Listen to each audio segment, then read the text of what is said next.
Look at a flower. Have you ever looked at a flower?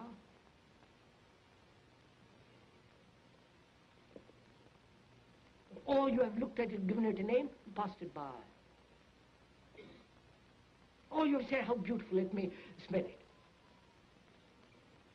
All these are distractive actions which prevent you from looking at that flower. Look at that oak tree. Actually look at it.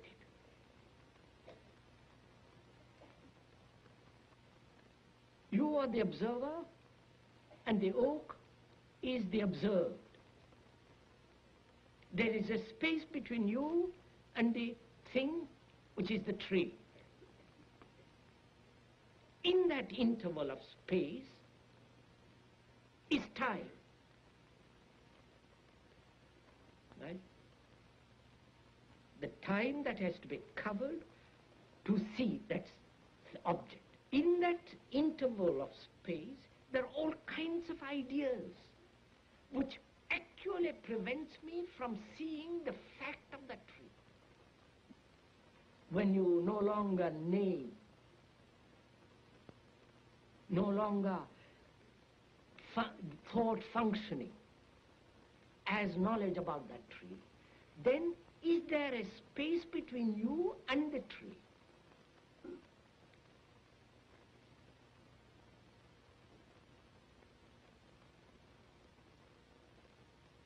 Then, if you go into it very deeply and observe all this, then the observer is the observer, which is not the observer identifies himself with the tree. Observer is the image which has been created. He is the sensor, the entity that judges, compares, all that. Now, and then he looks at the object. Either the tree or his own experience, or his image, his relationship with somebody, another. So the observer is the image looking at the image which he has created about the other. So the relationship between the observer and the observed is not a relationship. It's two images looking at each other. Now, if the observer when the observer has no image at all, which is quite a tremendous problem, inquiry, which is meditation, all that, then the observer is the observed. What is the observer. Not the observer is looking at what is. When the observer is the observed, and the observer has always acted as though the observed is something different from himself, then he could act. But when he realizes that the observer is the observed, all action ceases on his part. And therefore all effort.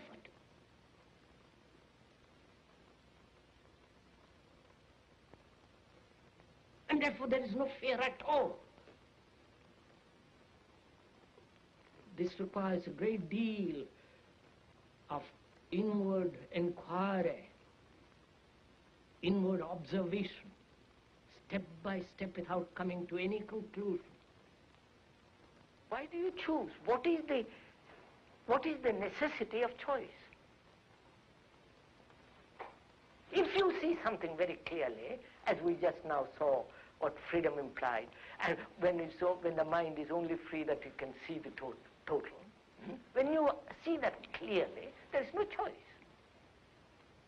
It's only the confused mind that chooses.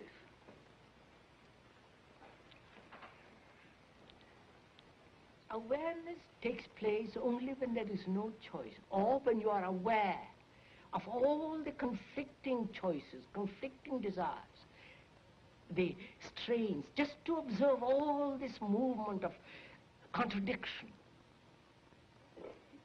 And knowing that the observer is the observed. And therefore, in that process there is no choice at all, but only watching what is. And that's entirely different from concentration. And that awareness brings a quality of attention.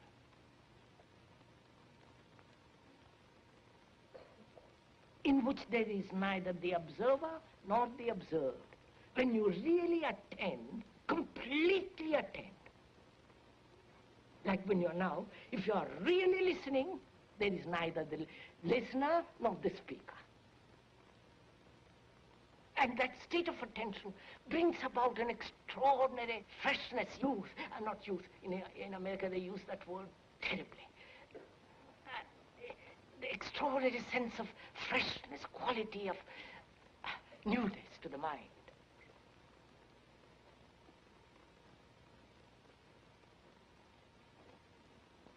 And this emptying of the mind with all the experiences it has had is meditation.